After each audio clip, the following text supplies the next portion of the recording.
It was supposed to be a nice, simple family dinner, the kind of evening where everyone gathers together, shares stories, and laughs about old times. But that night, something changed. I had always gotten along with my husband's family, or at least that's what I had told myself. His parents were kind, even if a little overbearing at times, especially his mother. My mother-in-law, Janet, had always been a bit too keen on getting involved in our personal lives, especially when it came to my marriage. For months I'd noticed her subtle attempts to push me out of the picture, often making little comments about my cooking, my clothing, or even how I parented our child. I tried to ignore it, but with each dinner, each family gathering, it started to wear me down. Still, I bit my tongue. I wanted to keep the peace. After all, she was my husband's mother, and it seemed like the right thing to do. But I wasn't prepared for what happened next. That evening, at dinner, everything felt different. I sat down with my husband, Mark, and the usual routine began. The laughter, the small talk, the clinking of glasses. It felt like any other family gathering, until Janet came to the table with a smile that I knew wasn't genuine. She had been acting strangely all night, lingering around the kitchen, glancing at me with an unsettling look. I didn't know why, but something in my gut told me that this time things weren't as they seemed.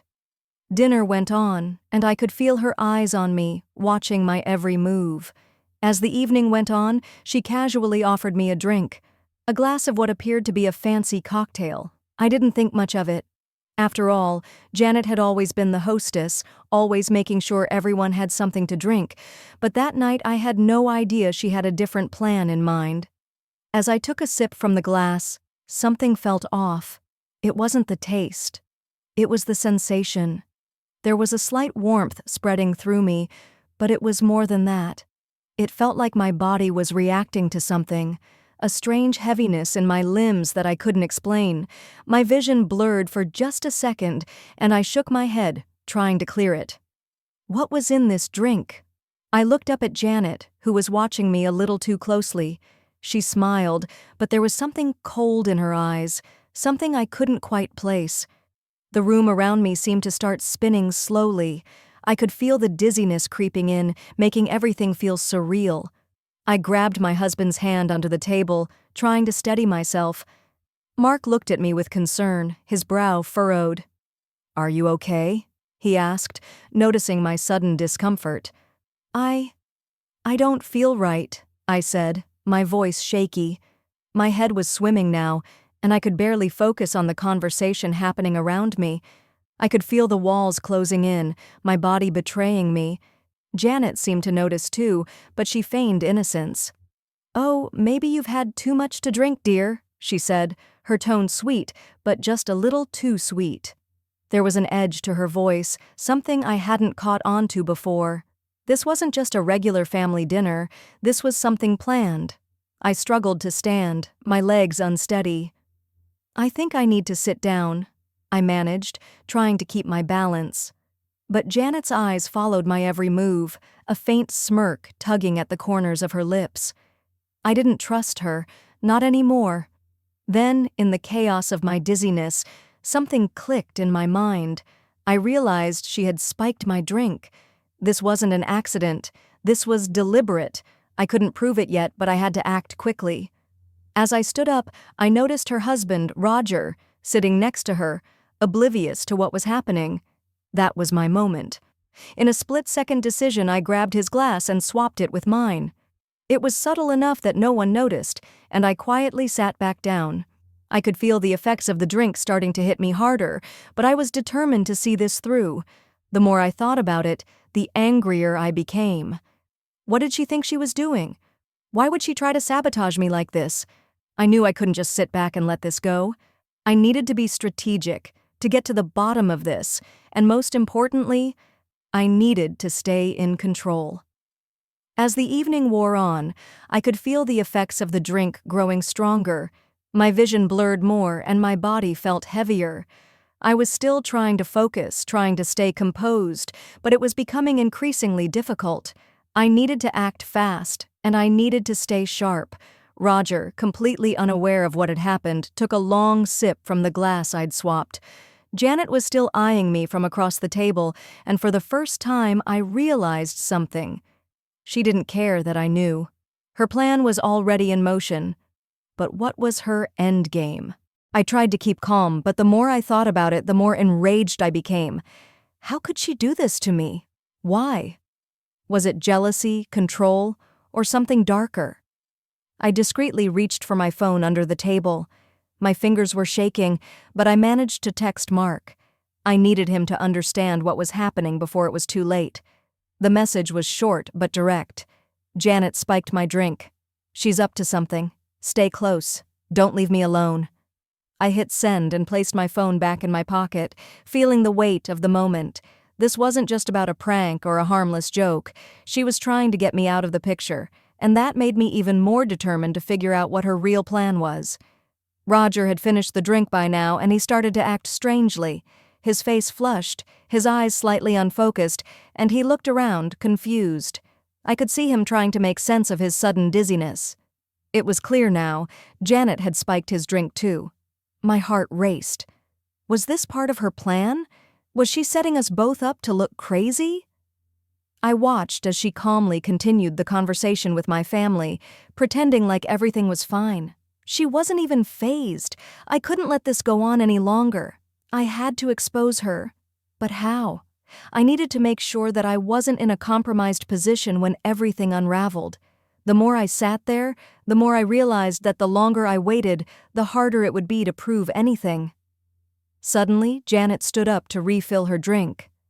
That was my moment. I needed to act fast. I stood up abruptly, swaying slightly. My legs were still unsteady from the drink, but I forced myself to stay calm.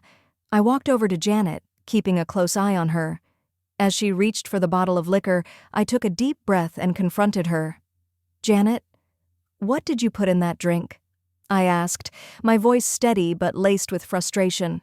She froze for just a second, her eyes narrowing. "What are you talking about?" she asked, her tone too calm, too practiced. "You know exactly what I'm talking about," I shot back. "You spiked my drink, and now you're trying to mess with Roger, too. What's your game here, Janet?" There was a pause. It wasn't the confrontation I had expected. Instead, Janet chuckled softly, almost as if she had been waiting for me to catch on. "Really, Emily?" she said, her voice low and dangerous. "You think you can outsmart me? You really think you're the one in control here?" I felt a chill run down my spine. This wasn't just about a bad drink anymore. This was a power play, and I was the pawn in her twisted game. Janet's words hung in the air, and I could feel the weight of the moment pressing down on me. She wasn't going to back down, but neither was I. I had already been underestimated by her too many times, and this time I wasn't about to let her have the upper hand. "Outsmart you," I repeated, a slow, deliberate smile creeping across my face.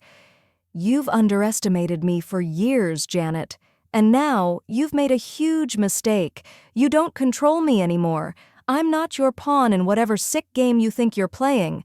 Her eyes flickered with irritation, but she quickly masked it with a forced smile. "You think you have control, but you don't, Emily. You never did. You've always been a disappointment, and now you're just making a scene at dinner." I could feel my pulse quicken, but I stayed calm. This wasn't about winning a fight. This was about taking back control. "I'm not making a scene, Janet. I'm just exposing you for who you really are," I said, my voice unwavering. "And I'm not going to let you get away with this anymore." She laughed, a sound that felt colder than any ice. "You think you can just walk in here and tell me what's going on? You're nothing but a guest in my house, Emily. I don't owe you anything." "Actually, Janet," I said, leaning in just slightly, "you owe me everything." The moment I said those words, I could feel the room shift. It was as if the power dynamic had tilted just enough in my favor to make her realize that I wasn't the weak, quiet woman she had dismissed so many years ago. I wasn't the poor cousin who had no place at their table. I had earned my seat. I glanced over at Mark, who had been sitting there silently, clearly aware of the tension between us. He was still looking at me with concern, but I saw something else in his eyes too, a flicker of admiration. He knew I was taking control, just as I had promised myself I would. Janet noticed it too. Her smug expression faltered for a second, but then she regained her composure and stood up straight. "I don't know what you think you're doing, but I will not let you ruin this dinner," she snapped. I stepped back, realizing how much was riding on this moment. If I reacted too harshly, I could make a fool of myself. But if I backed down, I would lose the only chance I had to make her see that I wasn't someone to be trifled with. It was time to flip the script. Without hesitation, I took a deep breath and spoke firmly. "I'm not ruining anything, Janet.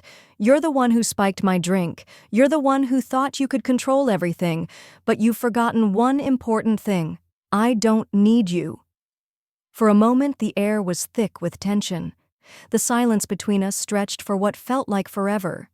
But then, the look in Janet's eyes softened just a little, not with fear, but with something else. It was a reluctant respect. Maybe she hadn't expected me to stand up to her.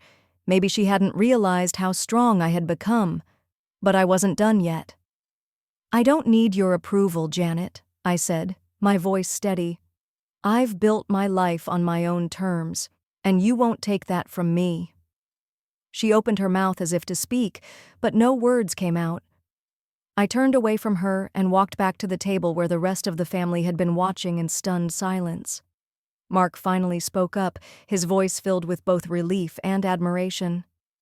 "Emily, you were amazing." I smiled at him, a quiet confidence settling over me. "Thanks, but it's not over yet. I have a few more things to clear up with her." I could feel the weight of the moment pressing down on me, but I wasn't about to back down now. Janet was stunned, not just by my words, but by the sudden shift in the room. She had never expected me to stand up to her like this, and it was clear she was struggling to regain control of the situation. But that's exactly what I had done. I had taken control. The tension between us was palpable. I could hear the murmurs of the family around me, some of them quietly whispering, others watching with wide eyes. They had never seen this side of me, but this wasn't the timid woman they'd once known. This wasn't the girl who had been dismissed for her lack of status. I had grown, I had changed, and now they were seeing the real me. Janet, still recovering from the shock of my confrontation, tried to recover her composure. She took a step forward, her voice cold and calculated. "You think you can just embarrass me in front of my family? You think you can walk in here and disrespect me like this? This is my house, Emily." I met her gaze, unwavering. "No, Janet. This is my life, and I'm done letting you control it." For a second, I thought she might lash out, but instead, she took a deep breath and exhaled slowly, her eyes narrowing. She knew she couldn't intimidate me anymore, and I could see the realization dawning on her. The tables had turned. "You really think this is about control?" she sneered. "This is about you never knowing your place in this family. You've always been the outsider." The bitterness in her voice didn't faze me anymore. "I'm not your outsider anymore, Janet. I've earned my place. And unlike you, I don't need to tear other people down to feel good about myself." I could feel my heart pounding in my chest, not out of fear, but out of sheer determination. I had come too far to let her win. This was my moment to prove that I didn't need her or anyone else to define my worth. I looked at Mark, who had been silently observing the entire exchange. There was something in his eyes now, a sense of pride that hadn't been there before. This wasn't just about standing up to Janet anymore. This was about reclaiming my life, my voice, and my future. Janet, seeing that she wasn't going to win this battle, scoffed and turned to the rest of the family. "I think I've had enough of this.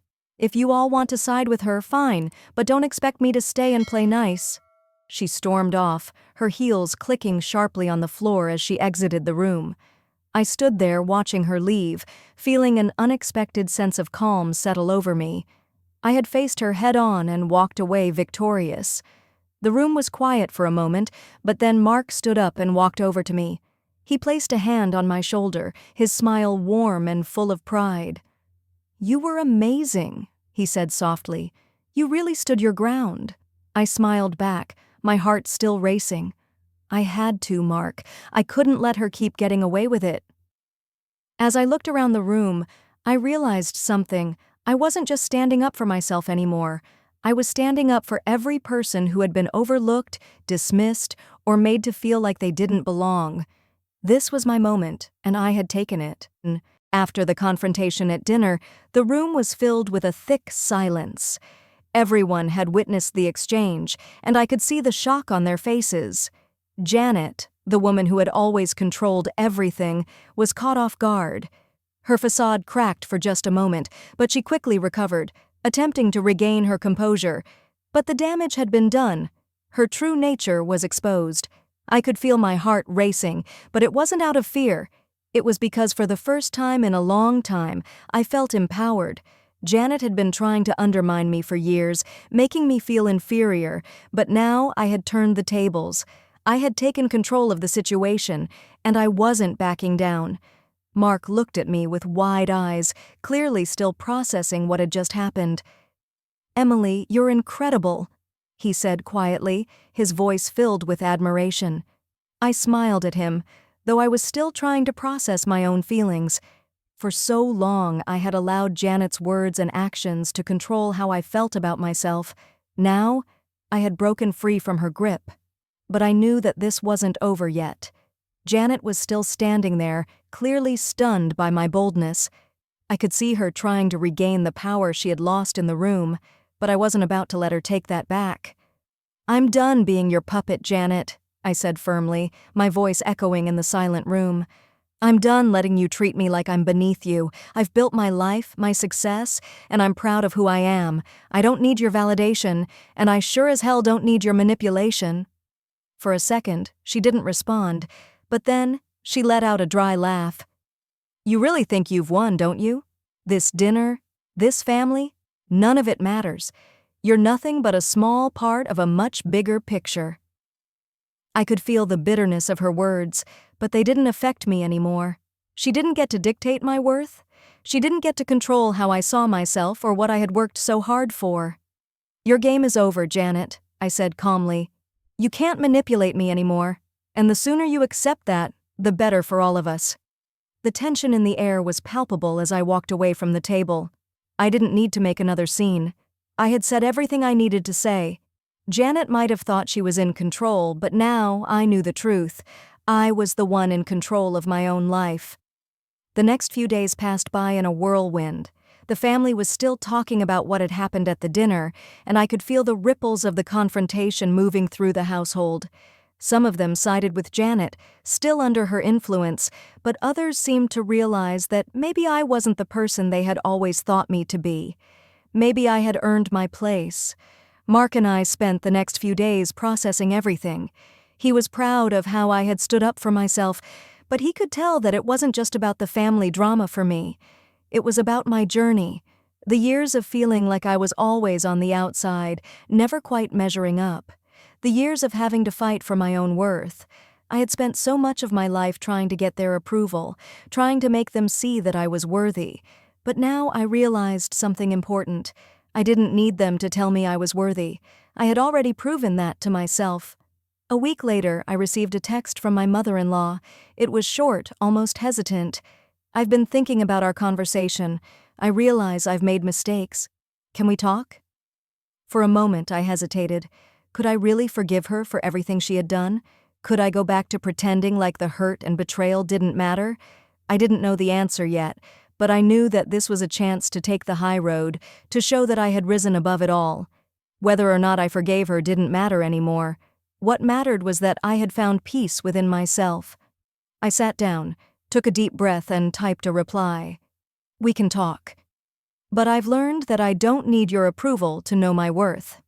I wasn't ready to dive back into their world, to let them back into my life the way they once had been. But I was ready to let go of the anger, to forgive, and to move forward, with or without their acceptance. As I closed my phone, I looked around at the life I had built. I had everything I needed, and no one could take that from me. I had created my own path, my own identity, and that was the most powerful thing of all. The weeks following that dinner were a turning point in my life. not just in how I saw my family, but in how I saw myself. It became clear to me that I wasn't just fighting for approval, I was fighting for my own sense of worth. I had spent so much of my life catering to the whims of people who couldn't even see me for who I truly was. But now, I wasn't seeking validation from anyone but myself. I had finally found the courage to live life on my own terms. However, life wasn't going to let me off that easily. While I had gained a new level of confidence in the boardroom and within my business, the emotional weight of the years spent trying to be accepted still lingered. I found myself reflecting on the things I had endured and the toll it had taken on me. The constant need to prove myself, the tension with my family, the sacrifice of my self-worth just to fit in. It had all taken its toll. And yet, I realized something else too.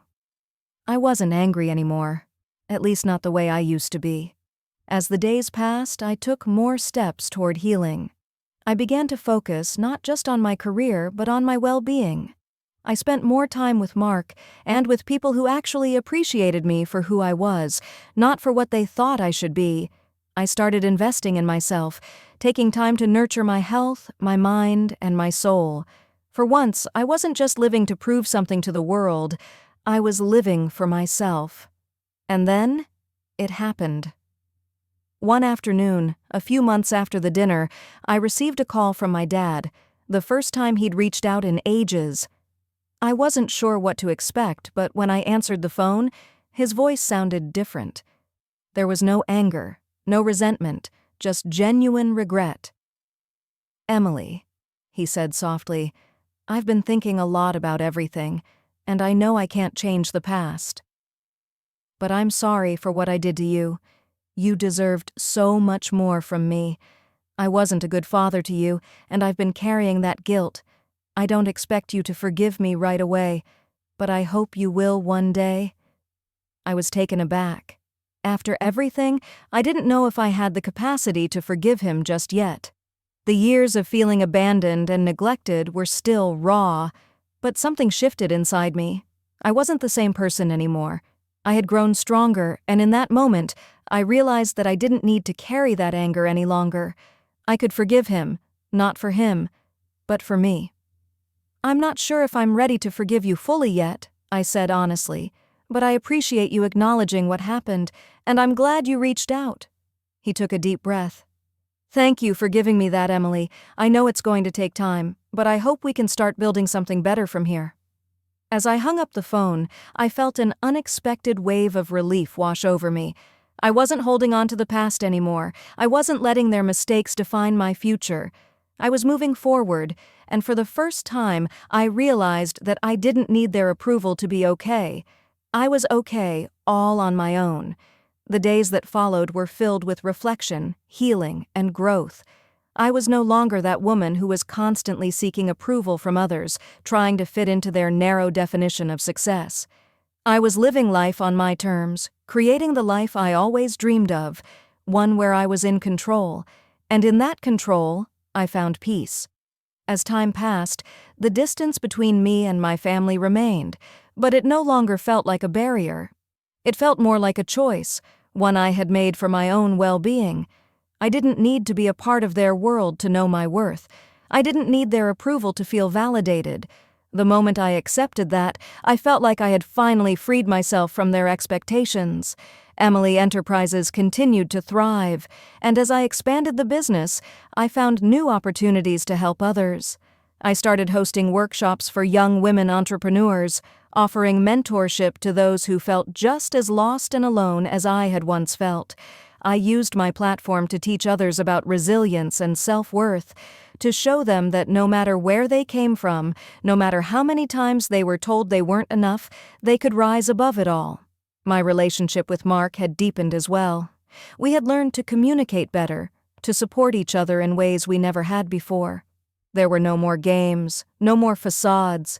What we had was real, and I cherished it deeply. We had built a solid foundation, not just in business, but in love and trust.